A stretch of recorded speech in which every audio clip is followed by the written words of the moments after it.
नावेद साहब एक चीज मुझे बताइए, अच्छा एक मेरे सीके सरकार साहब है, उनका एक बेसिक क्वेश्चन था और मैं इसलिए इन क्वेश्चंस को एड्रेस करता हूं कि थोड़ा वो भी समझ लें कि हम क्यों। उनका कहना है कि आप कांग्रेस के लोगों उनको वो एक जिगर दोषी का नाम लिए हैं कि आप जिगर दोषी को लाते हैं और इसलिए आप जिगर दोषी मेरे यहां तब से आ रहे हैं जब वो कांग्रेस ज्वाइन नहीं किए थे, पहली चीज। दूसरा, मैं जिगर दोषी की इज्जत इसलिए करता हूं कि उन्होंने कांग्रेस तब ज्वाइन की जब गुजरात में कांग्रेस पिट चुकी थी, बुरी तरह से इलेक्शन हार चुकी थी, और उसके बाद एक इंडिपेंडेंट पत्रकार ने अपने विवेक से उसको लगा कि नहीं ये इस समय ऐसी जरूरत है, और फिर उसने गुजरात में कांग्रेस ज्वाइन की। ये मैं बिल्कुल तय रूप से जानता हूं कि उनको कांग्रेस से कोई तनख्वाह नहीं मिलती है। ये भी मैं जानता हूं कि वहां पे कोई सरकार कांग्रेस की नहीं है, और ऐसे समय में अगर जिगर दोषी को अपने ढंग से लगता है कि ये एक ऐसी जगह है जहां वो गुजरात को बचाने की दृष्टि से वहां लग रहे हैं, तो इसलिए मैं उनकी इज्जत करता हूं।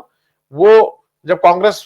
कांग्रेसी वो बाद में बने, पहले वो पत्रकार थे और तब से हमारे यहाँ आ रहे हैं, तो इसलिए मैं थोड़ा सरकार साहब आपको इसलिए रेफरेंस बता दिया कि आप जान लीजिए कि जिगर दोषी क्या चीज है। नावेद साहब अब जरा एक चीज ये बताइए,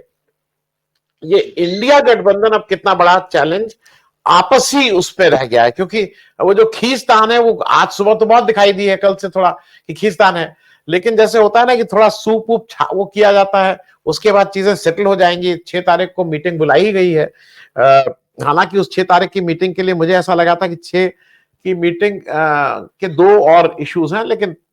2 कारण थे जिस वजह से। पहले मुझे लगा कि चूंकि वो बाबरी मस्जिद विध्वंस दिवस है उस दिन क्यों, लेकिन चूंकि 6 दिसंबर को बाबा साहब माफ कीजिएगा, बाबा साहब अम्बेडकर साहब की शायद जयंती, अगर मैं गलत नहीं हूं, उनकी जयंती है, और पुण्यतिथि है, उनकी पुण्यतिथि है, पुण्यतिथि है, माफ कीजिएगा, उनकी पुण्यतिथि है, तो वो एक सिग्निफिकेंस उसका भी है। शायद खड़गे साहब जब बुला रहे होंगे तो वो एक बैक ऑफ द माइंड में रहा होगा। लेकिन मुख्य बात ये नावेद साहब, एक तो जनरली जो कल हुआ, तो क्या सब कुछ दी एंड है इंडिया के लिए कल के इलेक्शन के बाद, कि वो ठीक है एक पड़ाव है, उसके बाद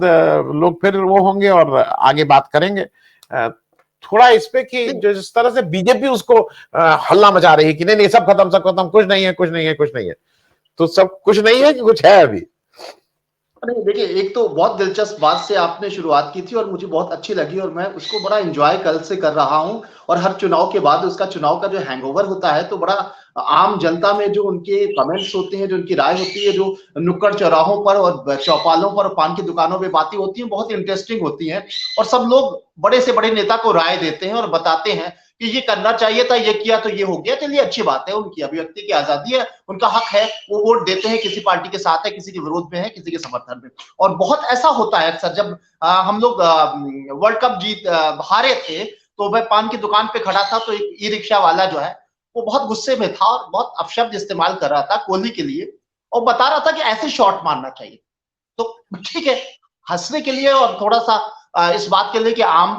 उसका नजरिया है, अच्छी बात है, लेकिन अपशब्द तो इस्तेमाल नहीं करना चाहिए। लेकिन इस तरह की बातें होती हैं, नेताओं को के बारे में बताया जाता है कि वो इसलिए हार गए और इस तरह के एडवाइजर गलत थे और ये होना चाहिए था, और मैं ये जो सोच रहा हूं अगर ऐसा हो जाता तो ऐसा ना होता। खैर, ये इंटरेस्टिंग बातें हैं। दूसरी बात ये जो आपने कहा कि सब कुछ खत्म हो गया, पहली चीज तो ये कि कांग्रेस अच्छा चुनाव लड़ी,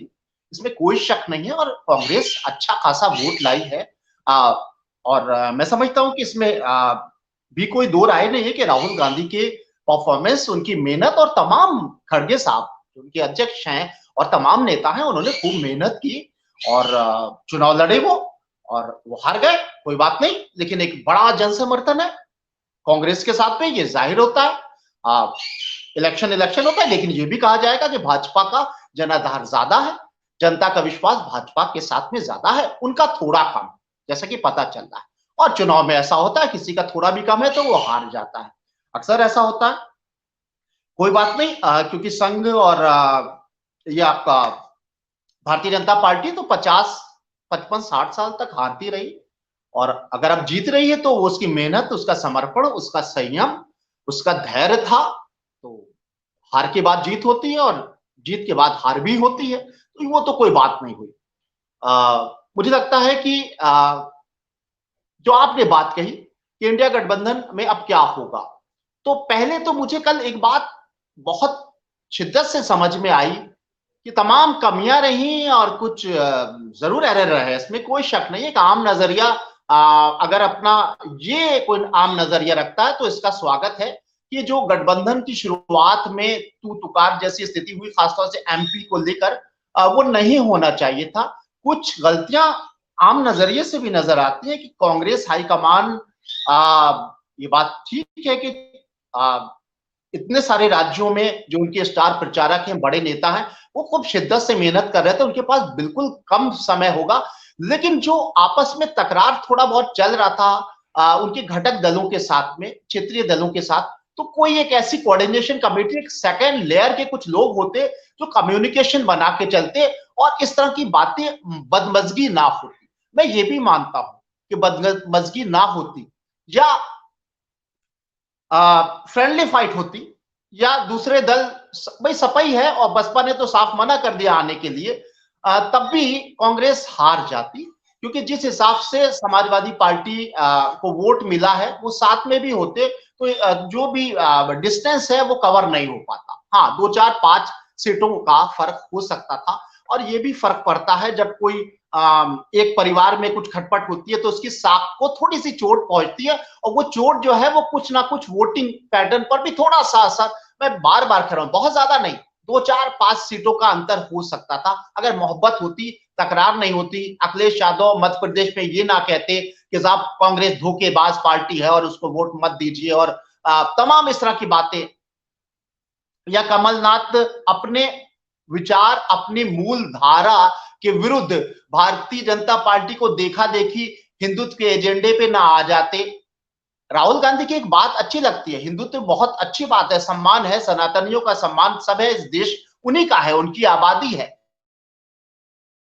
नहीं है। और अगर भारतीय जनता पार्टी हिंदुत्व की रक्षा की बात करती है तो थोड़ा बहुत स्वीकार भी कर लेना चाहिए, ज्यादा नहीं, नफरत को तो नहीं स्वीकार करना चाहिए, लेकिन जरूरी चीजों के ऊपर इन चीजों को नहीं रखना चाहिए, लेकिन थोड़ा बहुत पॉलिटिक्स से कर ले, लेकिन ज्यादा करती है तो हम सब एतराज करते हैं और करना भी चाहिए। लेकिन कमलनाथ भी थोड़ा सा उनको लग रहा था कि हम उस लाइन पे आ जाएं तो शायद हम ज्यादा ताकतवर हो जाएं, लेकिन वो होता क्या है कि जिस चीज का जो मूल स्वभाव होता है उस मूल भावना से और उस आधार से जब थोड़ा सा भी खिसकता है तो थोड़ा नुकसान हो जाता है। कहने का ये मतलब है कि इंडिया गठबंधन की मीटिंग में ये तय हुआ था कि ये घटक दल, ये सारे दल, हम लोग सब साथ में लोकसभा चुनाव लड़ेंगे, उसके लिए काम करेंगे। लेकिन जो विधानसभा चुनाव है, जो विधानसभा चुनाव होंगे अभी 5 राज्यों में, उसमें हम साथ में नहीं लड़ेंगे, ठीक है, उन्होंने ये तय किया था। और लोग ये कह रहे हैं कि वो इंडिया गठबंधन का फैसला गलत था। मेरा मानना है कि वो फैसला, जो नतीजे आए हैं, जो स्थिति बनी है फिलहाल एक हार की, उसको देखते हुए तो ये फैसला सही था। अगर ये साथ में लड़ते तो मुझे तो नहीं लग रहा है कि ये जीत जाते, क्योंकि जो स्थिति समाजवादी पार्टी की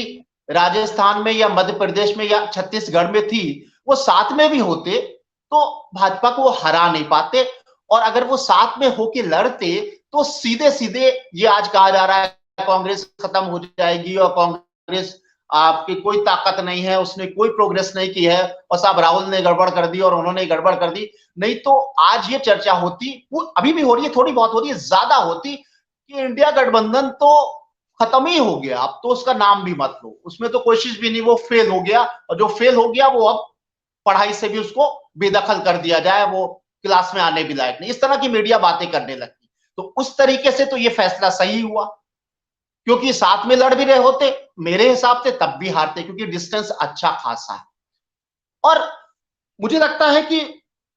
अब जो आप स्थिति कह रहे हो, जाहिर सी बात है कि अब सबको अंदाजा हो जाना चाहिए, चाहे राहुल गांधी साहब हो, चाहे वो अखिलेश यादव साहब हो, चाहे केजरीवाल साहब हो, या वो ममता बनर्जी साहिबा हो, इन सबको अब ये मान लेना चाहिए कि हमारा प्रतिद्वंदी मजबूत है, अच्छा खासा मजबूत है, हिंदी पट्टी में तो बहुत बड़ा वर्चस्व है, इस बात में कोई शक नहीं है कि ये राज्य जो कांग्रेस हारी है, ये कांग्रेस के राज थे, स्थापित राज थे। और 5 साल पहले कांग्रेस जब आज से भी ज्यादा कमजोर थी तब कांग्रेस जीती थी इन राज्यों को, लेकिन आज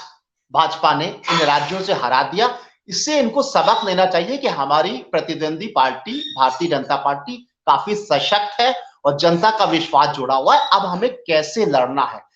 एकता के साथ लड़ना है और एक विचारधारा पे होके, एक एजेंडे पे होके हमें लड़ना है। और जो बात खुल के सामने आई है, मैं हालांकि वही बात जो आपने कह दी, ये भी बड़े मजाक की बात है कि सब कहते हैं कि मैंने ये कहा था, मैंने वो कहा था, बहुत मजा। हम लोग बहुत सारे चैनल्स में बैठते हैं, 10 तरह की बातें कहते हैं, 8 तरह की बातें हमारी गलत निकलती तो हम उसे नहीं कहते हैं। अब जैसे मैं कहने जा रहा हूँ कि मैंने आपके चैनल पे कहा था कि भाई मुझे बड़ा राज्यों में खतरा लग रहा है कांग्रेस का जीतना, क्योंकि वो तो ठीक है कि माहौल तो नजर आ रहा है कांग्रेस का, लेकिन मैंने कुछ लोगों से बात की तो कुछ लोगों ने राय रखी थी अपनी कि भाई कांग्रेस, खासतौर से राजस्थान की बात मैंने जिक्र किया था कि राजस्थान में गहलोत सरकार ने काम तो अच्छा किया है, जनता के लिए किया है और उससे हमारी कोई मतलब हम उसके खिलाफ नहीं है, लेकिन भाई हम भाजपा को वोट देंगे। वहां पर थोड़ा सा हिंदुत्व वाला मुद्दा है, वहां हमारा बड़ा पर्सनल मामला है, कहीं ना कहीं हमारा इमोशंस जुड़े हुए। ये बात मैंने आपके चैनल पे कही तो मैंने ये शब्द इस्तेमाल किया था कि वो वायरस आ गया है और वायरस बहुत छोटी शक्ल में होता है लेकिन फैलता बहुत तेजी से है।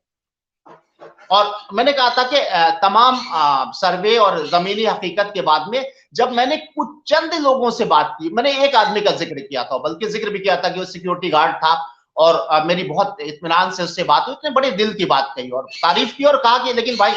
देंगे तो भाई भाजपा को, कुछ भाजपा से हमारा कुछ पर्सनल लगाव है, हिंदू तो हमारे धर्म की रक्षा की बात तो करते हैं भाई, ठीक है नौकरी की परेशानी है और महंगाई है, तमाम मुश्किलें हैं, लेकिन बड़ा पर्सनल अटैचमेंट है हमारा इस तरह। तो मुझे उस सैंपल से लगा था कि एक वायरस वहां पहुंच गया है और वो एक राज्य से दूसरे राज्य धीरे धीरे फैल रहा है, क्योंकि वायरस की खासियत होती है कि वो फैलता बहुत तेजी से और उसको पैदा करने वाली ताकतों ने अपना काम कर दिया। खैर, अब कांग्रेस को और तमाम जो उनके सहयोगी दल हैं इंडिया गठबंधन की, उनको सोचना चाहिए कि भाई जिस एजेंडे पर कांग्रेस काम कर रही है वो तमाम आम इंसानों की, हिंदू भाइयों की, सनातनियों की परेशानियों की तरफ मुड़कर नहीं देख रही है अगर सरकार, और बेसिक नीड्स जो है वो पूरी नहीं हो पा रही है और उसके ऊपर एक गिलाफ उन्होंने ऐसा धर्म का और इमोशंस का डाल दिया है जो सचमुच सनातनियों के खिलाफ है, हिंदुत्व के खिलाफ है। जो हिंदुत्व के सिद्धांत हैं वो भी ये बताते हैं कि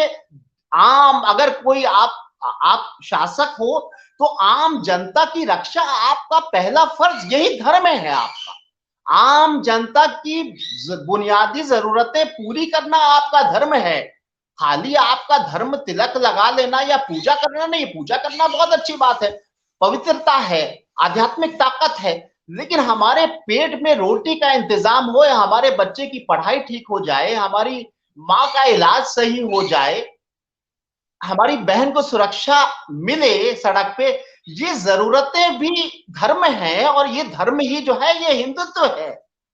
तो इस बात को सामने जनता के बीच में रखना पड़ेगा कि साहब हिंदुत्व के नाम पे हिंदुत्व की अवधारणा ही गलत पेश की जा रही है, क्योंकि राजनीतिज्ञों का, राजनीतिक दलों का पहला कर्तव्य यह है कि आप उनकी जरूरतें पूरी करें, आप उस देश की जो गाइडलाइन है उस संविधान का पालन करें, आप जो ऊंच नीच की भावना है उसके खिलाफ लड़ो, किसी को नीचा मत समझो, किसी को अनदेखा मत करो, किसी जात के नाम पर किसी को गिराओ नहीं, किसी के बीच भेदभाव ना करो। तो ये परसेप्शन जो राहुल गांधी का मुझे बयान बहुत अच्छा लगा और उनके अंदर मुझे एक अच्छी चीज लगती है, कमियां भी है, मैं कमियां भी जब मौका होता है तो गिनाता हूं, क्योंकि हारने के बाद मुझे लगता है कि खूबियां गंवाना चाहिए और जीतने के बाद कमियां, ये मेरी आदत है। तो राहुल गांधी अगर जीत जाते तो मैं उस वक्त कमियां गिनाता, आज क्योंकि हार गए तो मुझे लगा, मेरा मन कर रहा है कि बस 5 सेकंड मुझे दे दीजिए कि वो कहते हैं कि वो हारते नहीं है कभी, वो कभी थकते नहीं है, वो कभी घबराते नहीं है और वो लड़ते हैं, पसीना बहाते हैं। और उन्होंने एक बहुत उम्दा बात की कि हम विचारधारा की लड़ाई लड़े, और बात सही है कि वो खानदान है जहां झुंझुनों की तरह प्रधानमंत्री पद का एक खिलौना जैसा था, जो चाहे प्रधानमंत्री बन जाए, लेकिन उस परिवार ने प्रधानमंत्री पद को ठुकराया है, मना किया है। मैं इसलिए उनके लिए सत्ता और कोई पद और प्रधानमंत्री ये सब चीजें, और उन्होंने ये बात जाहिर की कि ये विचारधारा की लड़ाई है, सही विचारधारा को अपने देश की आम जनता के बीच में परोसना और वो विचारधारा जिंदगी की एक गाइडलाइन बन सके, इस दिशा में हम काम करते रहेंगे। तो बिल्कुल एक अच्छा संदेश है कि सारे विपक्षी दलों को इसी विषय पर काम करना और जनता को कम से कम इमोशंस और गलत भावनाओं से बाहर लाके उनकी आम जरूरतों की याद दिलाना।